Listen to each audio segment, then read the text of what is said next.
വേദിയിലിരിക്കുന്ന ബഹുമാനപ്പെട്ട വ്യക്തിത്വങ്ങളെ, പ്രിയ സുഹൃത്തുക്കളെ, സമസ്തയുടെ 100 വർഷത്തെ ചരിത്രം ഇതുപോലുള്ള ഒരു പുസ്തകത്തിൻ്റെ പരിമിതികളിലേക്ക് ഒതുക്കുക എന്നുള്ളത് വളരെ പ്രയാസമുള്ള ഒരു കാര്യമായിരുന്നു.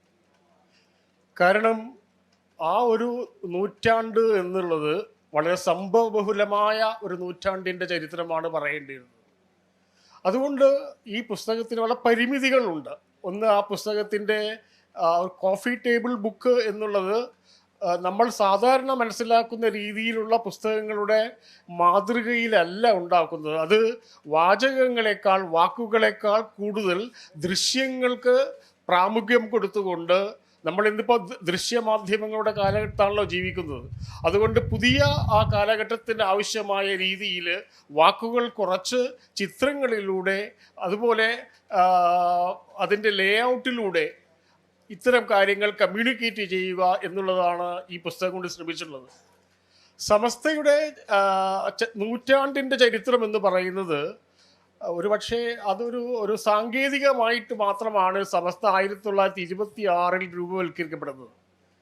സമസ്തയുടെ ചരിത്രത്തിൻ്റെ വേരുകൾ അന്വേഷിച്ച് പോകുമ്പോൾ നമ്മൾ എത്തുന്നത് കേരളത്തിൽ എങ്ങനെയാണ് ഇസ്ലാം പ്രചരിപ്പിക്കപ്പെട്ടത് എന്ന ആ ചരിത്രത്തിലേക്കാണ്. ഏതാണ്ട് എല്ലാ ചരിത്രകാരന്മാരും അംഗീകരിക്കുന്നൊരു കാര്യം, പ്രവാചകന്റെ കാലഘട്ടത്തിൽ തന്നെ കേരളത്തിൽ ഇസ്ലാം പ്രചരിച്ചിട്ടുണ്ട് എന്നുള്ളതാണ്. അതിൽ നിന്ന് ഭിന്നമായ അഭിപ്രായങ്ങളൊക്കെ ഉണ്ടായിരുന്നു. 2 നൂറ്റാണ്ടിന് ശേഷമാണ് ഇസ്ലാം കേരളത്തിൽ വന്നത് എന്നൊക്കെയുള്ള ഭിന്നങ്ങളായ ചരിത്ര വീക്ഷണങ്ങൾ ഉണ്ടെങ്കിലും പൊതുവെ അംഗീകരിച്ചിട്ടുള്ളൊരു കാര്യം, പ്രവാചകന്റെ കാലത്ത് തന്നെ പ്രവാചകന്റെ അനുചരന്മാരാൽ കേരളത്തിൽ പ്രചരിപ്പിക്കപ്പെട്ടതാണ് ഇസ്ലാം എന്നുള്ളത്. ഇത് വളരെ പ്രധാനപ്പെട്ട ഒരു കാര്യമാണ്. കാരണം ഈ ദീൻ ഇവിടെ പ്രചരിപ്പിക്കപ്പെട്ടത് മുഹമ്മദ് നബിയിൽ നിന്ന്, പ്രവാചകനിൽ നിന്ന് നേരിട്ട് ദീൻ പഠിച്ച ആളുകളാണ് ഈ ദീൻ ഇവിടെ, ഇസ്ലാം ഇവിടെ പ്രചരിപ്പിച്ചു എന്നുള്ളത്. ഇത് ആധികാരികമായ ദീനാണ്, അല്ലെങ്കിൽ ദീനിൻ്റെ ആധികാരികമായ മുഖമാണ് എന്നുള്ളതിൻ്റെ ഏറ്റവും ഉറച്ച ഒരു തെളിവാണ് ഈ ഈ സഹാബത്തിൻ്റെ കാലത്ത് തന്നെ, അല്ലെങ്കിൽ പ്രവാചക അനുയായികളുടെ കാലത്ത് തന്നെ ഇവിടെ ഇസ്ലാം പ്രചരിക്കപ്പെട്ടു എന്നുള്ളത്. അങ്ങനെ തുടർന്ന് ഇസ്ലാം മഖ്ദൂമിങ്ങളിലൂടെ, വെളിയങ്കോട് മർഗാലിയിലൂടെ, മമ്പ്രന്തങ്ങന്മാരിലൂടെ അങ്ങനെ ശക്തി പ്രാപിച്ചു വരുന്ന ഒരു ഘട്ടത്തിലാണ് ഈ ഒരു പരമ്പരാഗതമായ ഈ ഇസ്ലാം ഒരു പ്രതിസന്ധിയെ നേരിടുന്നത്. ആ പ്രതിസന്ധിയെ നേരിടുന്ന കാലഘട്ടത്തിൽ യഥാർത്ഥ ദീനിനെ സംരക്ഷിക്കുകയും യഥാർത്ഥ ദീനിനെ ഉയർത്തിപ്പിടിക്കുകയും എന്ന സന്ദേശം ഉൾക്കൊണ്ടുകൊണ്ടാണ് സമസ്ത കേരള ജമിയത്തുൽ ഉലമ എന്ന സംഘടന 1926 ഇവിടെ. അതുകൊണ്ട് 26 സംഘടന രൂപീകരിക്കപ്പെട്ടു എന്നുള്ളത് ഒരു സാങ്കേതികമായി മാത്രം ശരിയാണ്. കാരണം ഒരു 100 വർഷത്തെ ആദർശമല്ല സമസ്തയ്ക്കുള്ളത്. അത് നൂറ്റാണ്ടുകളുടെ പാരമ്പര്യം അവകാശപ്പെടുന്ന ഒരു പാരമ്പര്യത്തിൻ്റെ ഇങ്ങേയറ്റത്തെ കണ്ണിയാണ് സമസ്ത എന്നുള്ളതാണ് ഏറ്റവും പ്രധാനപ്പെട്ട കാര്യം. അപ്പോൾ സമസ്ത ചെയ്യുന്ന കാര്യങ്ങൾ, ഒരു ഈ കർമ്മശാസ്ത്ര രംഗത്ത് ചെയ്യുന്ന കാര്യങ്ങൾ, അല്ലെങ്കിൽ വിശ്വാസ കാര്യങ്ങൾ ചെയ്യുന്ന കാര്യങ്ങൾ, വിദ്യാഭ്യാസ പ്രവർത്തനങ്ങൾ, ജീവകാരുണ്യ പ്രവർത്തനങ്ങൾ, ഇതൊക്കെ എല്ലാവർക്കും അറിയുന്ന കാര്യമാണ്. അല്ലെങ്കിൽ ഇത് സമുദായത്തിൻ്റെ ഉള്ളിൽ ചർച്ച ചെയ്യപ്പെടുന്ന കാര്യമാണ്. എന്തുകൊണ്ടാണ് സമസ്ത എന്ന സംഘടന പൊതുസമൂഹത്തിൽ പ്രസക്തമാവുന്നത് എന്ന വലിയ ചോദ്യമാണ്. ഇത് സമുദായത്തിനുള്ളിൽ ചെയ്യുന്ന പ്രവൃത്തികൾ മാത്രമല്ല, എന്തുകൊണ്ട് സമസ്ത എന്ന ചോദ്യം ഉണ്ടാവുന്നു. ഒരു 100 വർഷം പഴക്കമുള്ള ഒരു സംഘടനയെക്കുറിച്ച് തീർച്ചയായും എന്താണ് സമസ്തയുടെ സമകാലിക പ്രസക്തി എന്ന ചോദ്യം ഉണ്ടാവും. ഈ ചോദ്യത്തിന് ഏതാണ്ട് 40 വർഷം മുമ്പ് ഉത്തരം നൽകപ്പെട്ടിട്ടുണ്ട്.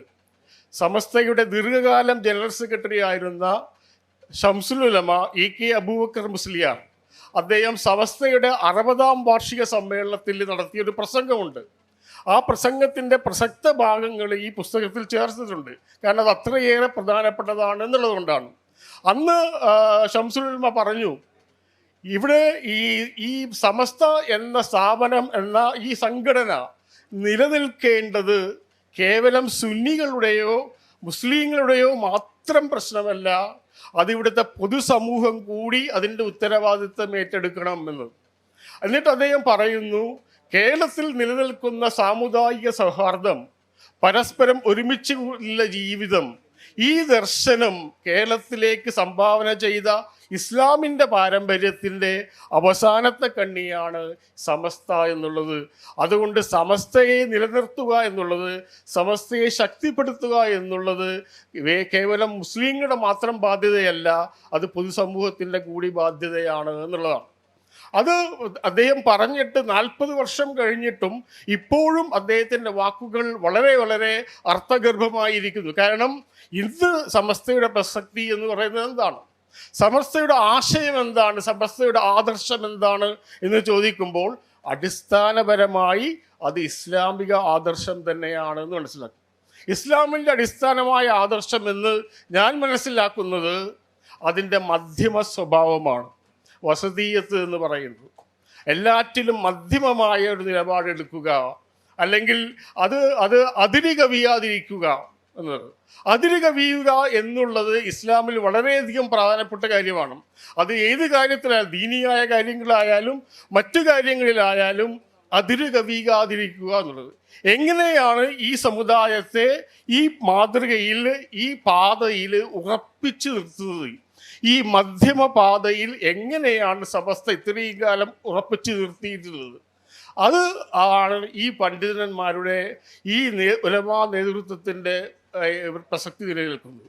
ഇപ്പം നമ്മുടെ കാലഘട്ടം നമുക്കറിയാം, ഈ അതിര് കവിയലിന് എല്ലാ രീതിയിലും സാധ്യതകളുള്ള ഒരു സമുദായത്തിലാണ് നമ്മൾ ജീവിക്കുന്നത്. ഒരുപാട് വിദ്വേഷ പ്രസംഗങ്ങൾ ഉണ്ടാകുന്നു, ഒരുപാട് പ്രകോപനങ്ങൾ ഉണ്ടാകുന്നു. ഈ പ്രകോപനങ്ങൾ ഉണ്ടാകുമ്പോൾ നമ്മുടെ ഇടയിൽ നിന്ന് അതിനെ പ്രതിരോധിക്കാൻ വേണ്ടിയുള്ള ചില ശ്രമങ്ങൾ ഉണ്ടാകുന്നു. ആ ഒരു സമയത്ത് ഈ യഥാർത്ഥമായ ദീനിൻ്റെ യഥാർത്ഥമായ മധ്യമ നിലപാടിനെ ഉറപ്പിച്ചു നിർത്തുക എന്നുള്ളത്, ഖുർആന്റെ ഭാഷയിൽ പറഞ്ഞാൽ അണപ്പല്ല് കൊണ്ട് കടിച്ചു പിടിക്കുക എന്ന് പറഞ്ഞതുപോലെ ഈ ദീനിൽ ഉറപ്പിച്ചു നിർത്തുക എന്ന അതികഠിനമായ അത്യന്തം എന്താ പറയുക, നമ്മൾ ഒരു പ്രധാനപ്പെട്ട ഒരു ജോലിയാണ് ഈ ഉലമാക്കളുടെ കയ്യിൽ ഇപ്പോൾ നമ്മൾ ഏൽപ്പിച്ചിരിക്കുന്നത്. നമ്മുടെ കാലഘട്ടത്തിൽ അത് സാധ്യമാകും. കാരണം ഇതുപോലുള്ള എത്രയോ പരീക്ഷണങ്ങളിലൂടെ മുസ്ലിം സമുദായം കടന്നുപോയിട്ടുണ്ട്. ഖവാരിജുകളായാലും ബുർജിയാക്കളായാലും അങ്ങനെ ഒരുപാട് സംഘങ്ങൾ ഇസ്ലാമിൻ്റെ ചരിത്രത്തിൽ ഉണ്ടായിട്ടുണ്ട്. ആ കാലഘട്ടത്തിലൊക്കെയും ഇസ്ലാമിൻ്റെ യഥാർത്ഥ മാർഗത്തിൽ അവരെ ഉറപ്പിച്ചു നിർത്തിയത് ഈ ഉലമാക്കളായിരുന്നു.